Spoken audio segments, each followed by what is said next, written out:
Hello students, आज हम chemical kinetic का 25 नंबर लेक्चर शुरू करने जा रहे हैं। 25 नंबर लेक्चर में अपने क्या पढ़ेंगे आज? 24 लेक्चर मैं कंप्लीट करवा चुका हूं। जो बच्चे नए आए हैं, जो बच्चे बीएससी फर्स्ट ईयर में न्यू स्टूडेंट्स आए हैं, वो इस 24 लेक्चर के नोट्स प्रॉपरली बना लें। जो बच्चे बीएससी बीएड सेकेंड ईयर वाले, क्योंकि ये बीएससी बीएड सेकेंड ईयर में भी ये वाली यूनिट आती होती है, बीएससी बीएड सेकेंड ईयर वाले बच्चे भी ये वाले इसके प्रॉपरली नोट्स बनाए। मैं सारे इनको बच्चों के नोट्स चेक करूंगा और मे भी बच्चों हो सकता है कि आपके सिलेबस में कमी आए या आपका सिलेबस डिडक्ट हो या आपको सिलेबस में रिबेट मिले आने वाले टाइम में, क्योंकि due to Covid, due to corona हो सकता है आपका सिलेबस कम हो। लेकिन अभी तक ये एक प्रकार की पॉसिबिलिटी है, लेकिन आपको मैं बता रहा हूं कि ऐसी बातें चल रही हैं। ओके, तो अर्हीनियस इक्वेशन क्या होता है, टेम्परेचर कोफिशिएंट क्या होता है, इसके बारे में बात करने जा रहे हैं। इससे पहले आपको एक बात और बता दूं बच्चों, मैं एक वीडियो लेक्चर एक ऐसा प्रिपेयर करने वाला हूं जिसमें आपको प्रॉपरली क्या मिलेगा, पेपर पैटर्न मिलेगा कि लास्ट ईयर पेपर कैसे आते हैं, है ना। पेपर पैटर्न क्या होगा कि आपको कैसे उसकी स्टडी करनी, पेपर पैटर्न की बात करेंगे। और उसके अलावा क्या बात करेंगे कि हमें कितनी यूनिट्स तैयार करें, कि हम कितनी यूनिट को तैयार करें, हम कितनी यूनिट्स को प्रिपेयर करें, how much unit of prepare by you, वो कितनी करें आप कि आपके मार्क्स अच्छे बन जाएं और आपके बिल्कुल बहुत बढ़िया मार्क्स बन जाएं, है ना। उसके बारे में बताऊंगा आपको कि पेपर पैटर्न क्या होगा, पेपर कैसे आता है, पेपर कितने सेक्शंस में डिवाइड होता है, कितने की कितनी मार्क्स होते हैं। बीएड का अलग बनाऊंगा, बीएससी का अलग बनाऊंगा, BSc BEd first year, BSc BEd second year and BSc first year and BSc second year, इन सारों के अलग अलग पेपर पैटर्न बना करके आपको दिखाऊंगा कि इनऑर्गेनिक का कैसे बनता है, ऑर्गेनिक का कैसे बनता है, फिजिकल का कैसे बनता है। मेनली मैं पढ़ाता हूं फिजिकल, तो मैं तुम्हें फिजिकल का भी बता दूंगा।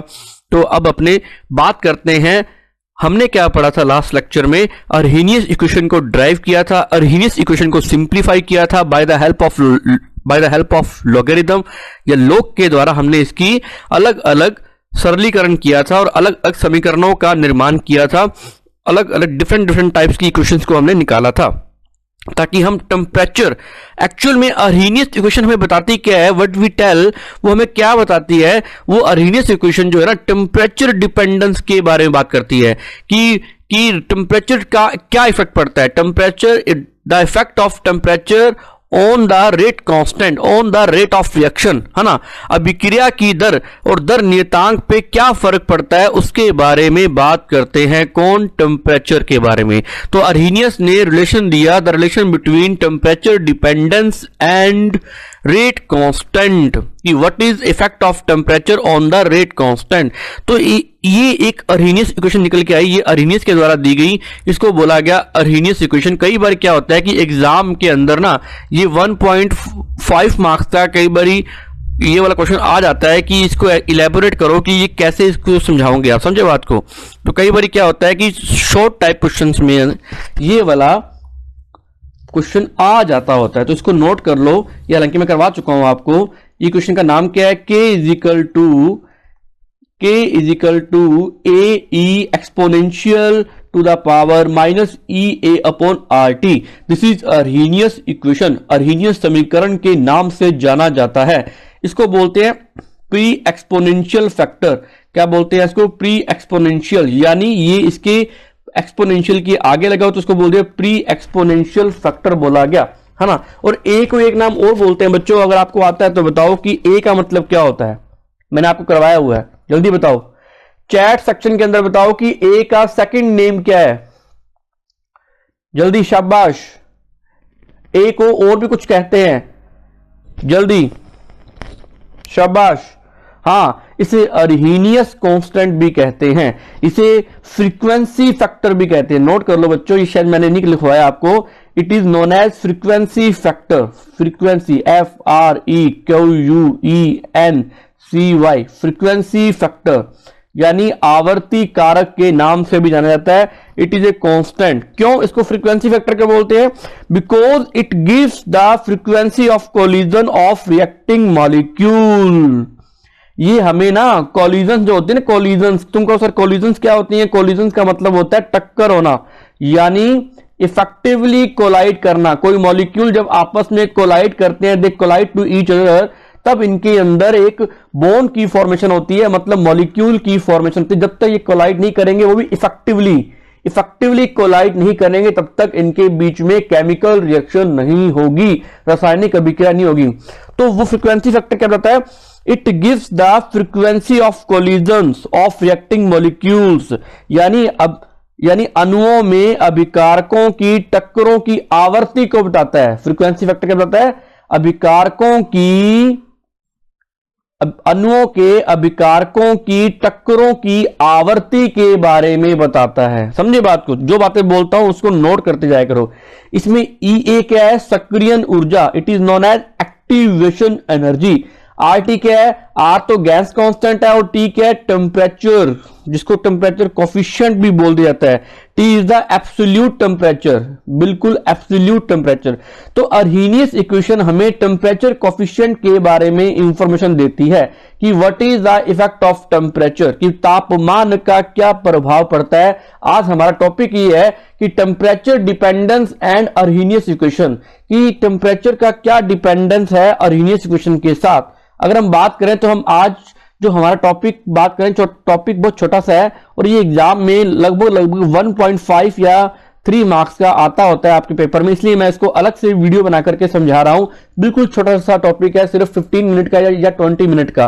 टेम्परेचर कॉफिशिएंट क्या होता है, तापमान गुणांक क्या होता है, ये एग्जाम में क्वेश्चन आता होता है। सिंपल सी बात है कि आपको पता है कि टेम्परेचर बढ़ाएंगे तो no doubt rate of reaction increase होगा। अगर रेट ऑफ रिएक्शन इंक्रीज होगा तो आपको बताया कि रेट कांस्टेंट भी बढ़ेगा, रेट कांस्टेंट भी इंक्रीज होगा। अगर आपको प्रीवियस लेक्चर में पता हो कि रेट कांस्टेंट भी इंक्रीज होता है ना। हमने ये बात की हुई है कि किसी भी रिएक्शन का rate is the directly proportional to the concentration of reactant and its power, उसकी घात के क्या होता है? समानुपाती होता है। अगर मैं ये वाला डायरेक्टली प्रोपोर्शनल वाला सिंबल हटा दूंगा, रिमूव कर दूंगा, तो आपको बताया कि क्या आ जाता है? कांस्टेंट की वैल्यू आ जाती है। R इज इक्वल टू, इस R को आप कैपिटल लिख लो भले, या आप इसको शॉर्ट लेटर में लिख लो, एक ही बात है ना। और ये आ गया रिएक्टेंट की कंसंट्रेशन एंड इट्स पावर, उसकी घात के क्या होता है? समानुपाती। तो मैंने जो ये समानुपाती वाला निशान, यानी डायरेक्टली सिंबल वाला जो सिंबल हटा दिया मैंने, डायरेक्टली प्रोपोर्शनल वाला, तो वहां क्या आ गया कि K is the rate constant. अगर टेम्परेचर बढ़ाओगे तो रेट ऑफ रिएक्शन भी इंक्रीज होगा, और रेट ऑफ रिएक्शन भी इंक्रीज होगा तो रेट कांस्टेंट भी इंक्रीज होगा, है ना। तो रेट कांस्टेंट बढ़ रहा है, इसका मतलब क्या है कि रेट ऑफ रिएक्शन जो है वो फास्टली हो रही है। तो टेम्परेचर, ये बात बताई अर्हीनियस ने with the help of equation. मैं चलता हूं आगे। हमारा जो है ना अर्हीनियस इक्वेशन में लास्ट में एक स्टेटमेंट निकला बच्चों, लास्ट में एक स्टेटमेंट निकाली, after experiment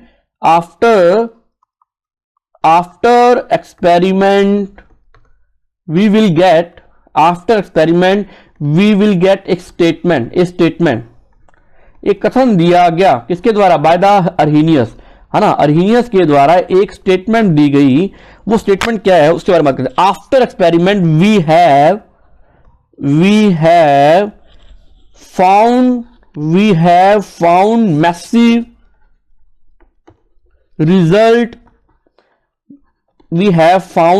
result about K and T। K क्या? रेट कांस्टेंट एंड T, मतलब प्रयोग के द्वारा हमने क्या प्राप्त किया? दर नियतांक और तापमान में क्या संबंध होता है। तो हमने क्या फाउंड किया? अगर आप टेम्परेचर में, ये बोला गया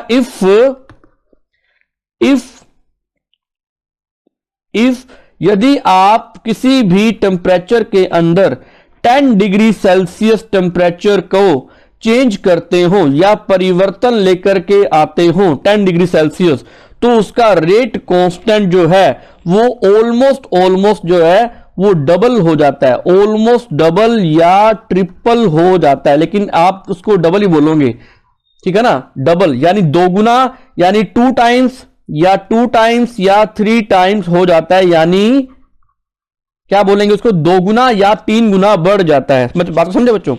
तो यही बात कर रहे हैं कि T1, अब मैं तुम्हें इसके बताता हूं, इसको मैथमेटिकली लिखें तो T1 is equal to, T1 is equal to 25 degree Celsius and T2 is equal to 35 degree Celsius. T1 से मैं T2 की तरफ मूव कर गया, यानी मैंने 10 डिग्री सेल्सियस में चेंज लेकर के आया, यानी मैंने 10 डिग्री सेल्सियस इंक्रीज कर दिया टेम्परेचर, तापमान को बढ़ा दिया। तब उस टाइम, ठीक है ना, उस टाइम मतलब जब मैंने क्या लिया, सबसे पहले क्या लिया, T1 इजिकल टू T की इजिकल था, मुझे नहीं पता इसका टेम्परेचर क्या था, मान लो कि T1 इजिकल T, लेकिन T2 आफ्टर सम टाइम मैंने क्या किया, 10 डिग्री सेल्सियस टेम्परेचर को इंक्रीज कर दिया, तो क्या बन गया, T1 plus 10 degree Celsius. T1 पे, जब T1 पे 25 डिग्री सेल्सियस, ये मैंने एज्यूम किया, माना है बच्चों, T1 is equal to T and T2 is equal to T1 plus 10 degree Celsius, मतलब इसमें मैंने क्या किया, 10 डिग्री सेल्सियस में टेम्परेचर में इंक्रीज कर दिया। जब टेम्परेचर T1 था तब रेट कांस्टेंट क्या था, K1 था। जैसे ही मैंने टेम्परेचर T2 किया तो रेट कांस्टेंट क्या हो गया, K2 हो गया, है ना, K2 हो गया। जब हमने एक्सपेरिमेंटली चेक किया तो रेट कांस्टेंट K1 और K2 में कंपैरिजन किया तो देखा कि K2 का रेट कांस्टेंट जो है, रेट कांस्टेंट की जो वैल्यू आई वो डबल ऑफ K1 आया, मतलब 2 टाइम्स ऑफ K1, मतलब K1 का दुगनी वैल्यू आई K2 की। इसका मतलब तुम समझे कि दूसरे वाले का रेट कांस्टेंट, यानी इसका रेट कांस्टेंट इसका डबल हो गया, इसका डबल हो गया। क्यों? इसका मतलब क्योंकि हमने यहां पर 10 डिग्री सेल्सियस टेम्परेचर बढ़ाया है, 10 डिग्री सेल्सियस को इंक्रीज किया है। इसका मतलब 10 डिग्री सेल्सियस टेम्परेचर इंक्रीज करने पर उसका रेट कांस्टेंट क्या हो जाता है, ट्वाइस हो जाता है। In this case K2 is equal to twice of K1। In this case K2 is equal to twice of K1, यानी इस इक्वेशन के अंदर, समीकरण के अंदर K2 बराबर हो जाएगा K1 के दुगने की फॉर्म में, समझे? तो सिंपल सी बात है, अगर आप 10 डिग्री सेल्सियस टेम्परेचर राइज करते हैं किसी भी केमिकल रिएक्शन के अंदर, तो क्या होता है, उसका जो रेट कांस्टेंट है उसकी वैल्यू दोगुनी बढ़ जाती है, 2 टाइम्स इंक्रीज होती है, अप्रोक्सीमेटली 2 टाइम्स, है ना। अगर हम इसको इलेबोरेट करें नोट्स की फॉर्म में, अगर तुम एग्जाम में आ रहे तुम कैसे लिखोगे, द इफेक्ट ऑफ टेम्परेचर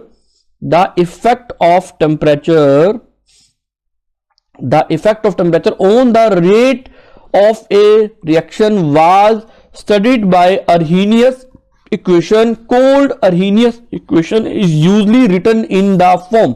एक अभिक्रिया की दर पर तापमान के प्रभाव का अध्ययन अर्हीनियस के समीकरण के द्वारा किया जाता है ना, अर्हीनियस की समीकरण के द्वारा किया जाता है, और इसे ही अर्हीनियस समीकरण कहा जाता है, जिसे आमतौर पर इस रूप में लिखा जाता है।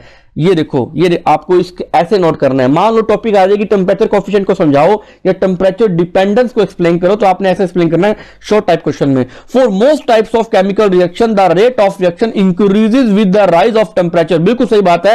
As a rough rule the rate of a reaction becomes nearly double और some time even triple for every 10 degree rise of temperature. This is generally expressed in the form of temperature coefficient। इसे हम temperature coefficient की form में हम क्या करते हैं, इसे एक्सप्रेस करते हैं, है ना, इसे हम temperature coefficient की फॉर्म में एक्सप्रेस करते हैं, है ना। सिंपल सी बात है, अधिकांश अभिक्रियाओं के लिए तापमान बढ़ने के साथ अभिक्रिया की दर बढ़ जाती है। बच्चों ये तो आपको सारा को पता है कि टेम्परेचर बढ़ाएंगे तो केमिकल रिएक्शन तेज होगी। अगर आप चाय बना रहे हो किसी भी गैस स्टोव के अंदर, तो आपको टी बनाने के लिए क्या करना होता है बच्चों, आपको गैस को तेज करना होता है, उसकी हीट को इंक्रीज करना होता है। नो डाउट चाय जल्दी बनती है, तो वही बात है। लेकिन हमें यह नहीं पता था कि 10 डिग्री सेल्सियस इंक्रीज करने पर डबल टाइम्स उसका रेट ऑफ रिएक्शन इंक्रीज हो जाएगा, 2 times.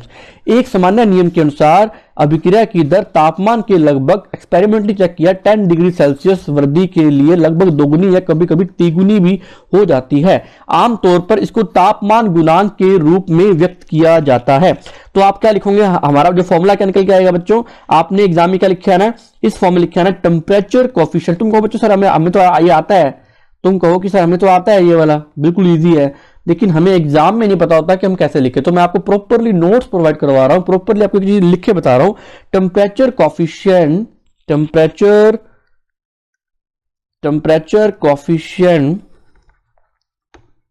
Coefficient is equal to the T plus 10 upon KT, मतलब ये तो है K कौन सा, जब आपने 10 डिग्री सेल्सियस टेम्परेचर राइज कर दिया। ये वाला K कौन सा, जब T टेम्परेचर लिया आपने। ये प्राइमरी टेम्परेचर, ये सेकेंडरी टेम्परेचर, ये प्राथमिक तापमान, ये द्वितीयक तापमान।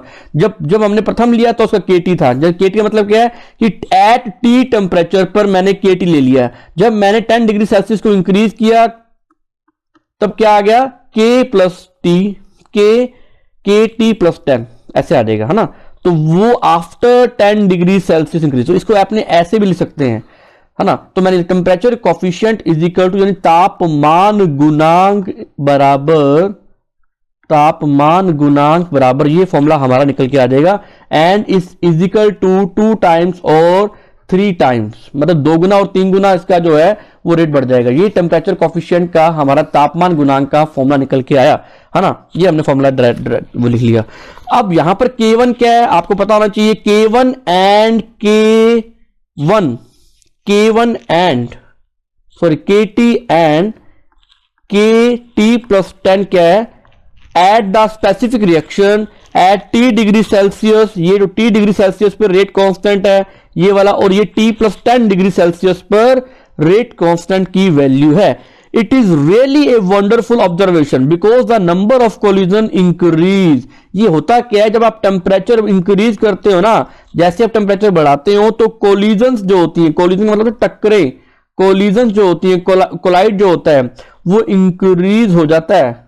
कोलाइज जो है, कोलिजन जो है, टक्करें बढ़ जाती हैं, जिसके कारण 10 डिग्री सेल्सियस बढ़ाने पर ये तो जो ये कोलिजन है अप्रोक्सीमेटली 2 या 3 टाइम्स क्या होती हैं, ये इंक्रीज हो जाती हैं टक्करें।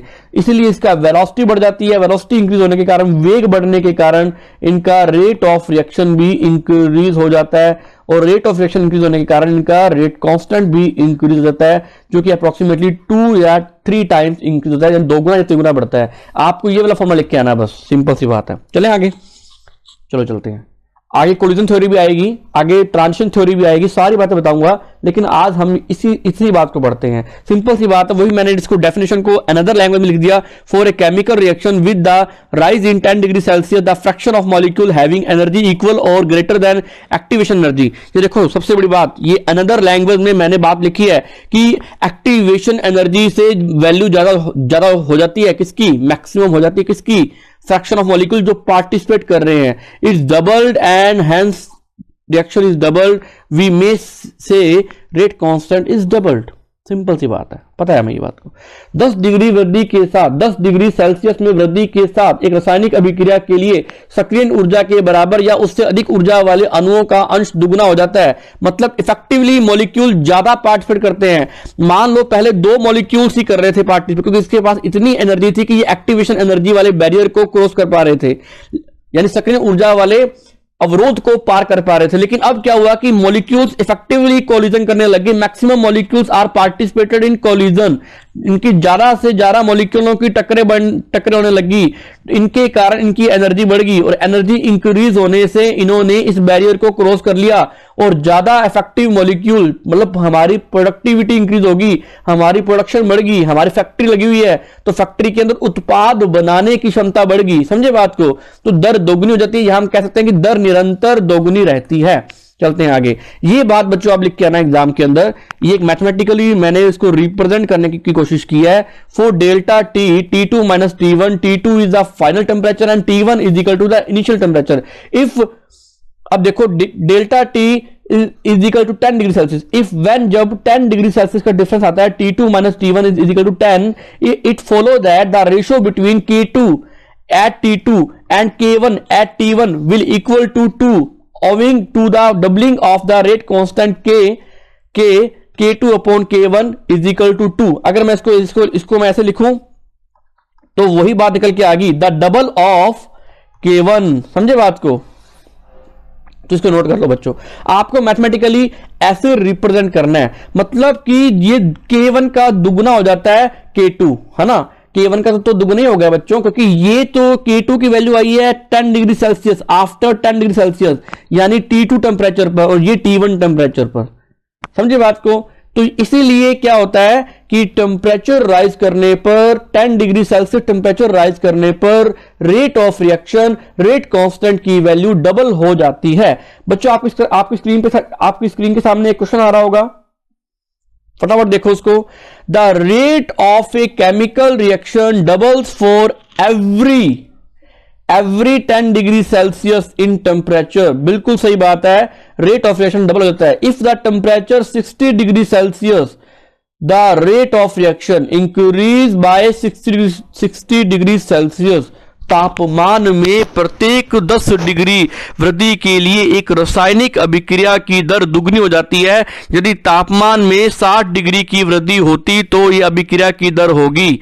बताओ बच्चों, ए ऑप्शन 20 टाइम्स यानी 20 गुना, 32 टाइम्स बी ऑप्शन यानी 32 गुना, यानी 64 टाइम्स यानी 64 गुना, 128 टाइम्स गुना यानी 128 गुना। जल्दी बताओ ऑप्शन क्या होगा इसका, शाबाश। अगर 10 डिग्री सेल्सियस टेम्परेचर को इंक्रीज करो तो रेट होता है दोगुना, है ना। तो उसी हिसाब से पूछ रहा हूं कि बताओ क्या आंसर होना चाहिए इसका, जल्दी बताओ, शाबाश।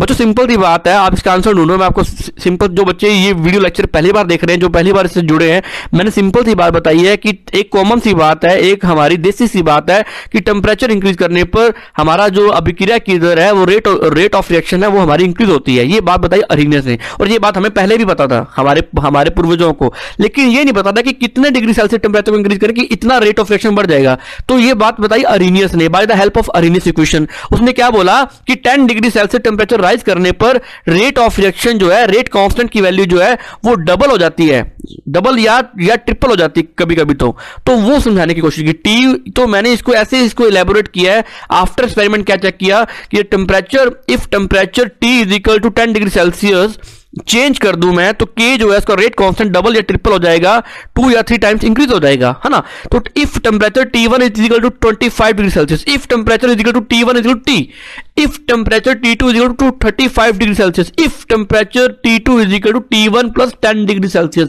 मतलब ओवरऑल जो है ना वो 10 डिग्री सेल्सियस का चेंज आ रहा है। तो K1 से K2 की तरफ मूव करते हैं तो हम देखते हैं कि K1 से K2 की वैल्यू दुगनी हो जाती है, डबल टाइम्स इंक्रीज हो जाती है, 2 टाइम्स बढ़ जाती है। तो K2 is equal to 2 times of K1। ये हमने इसको मैथमेटिकली हमने रिप्रेजेंट किया, इससे हमने प्रॉपर्ली नोट्स बनाए। उसके बाद हमने देखा, ये हमने मैथमेटिकली लिखा इसको कि temperature 10 degree Celsius temperature increase करने पर इसका जो रेशियो निकल के आता है K2 upon K1 is equal to 2।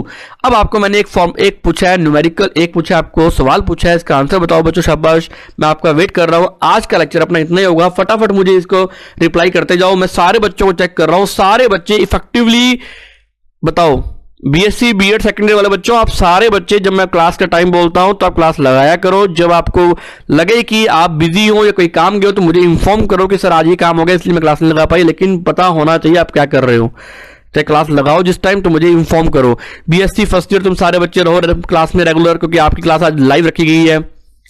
BSc first year वालों की क्लास आज लाइव रखी गई है, तो बीएससी फर्स्ट ईयर वाले बच्चे सारे इसका आंसर बताओ, शाबाश। सारे बच्चे आंसर कर रहे हैं, बिल्कुल मैक्सिमम बच्चे इसका आंसर सही दे रहे हैं, शाबाश। इसका मतलब टॉपिक आपको आता है, लेकिन जिनको टॉपिक नहीं आता वो उनके लिए ये मैं डिटेल में करवाता हूं।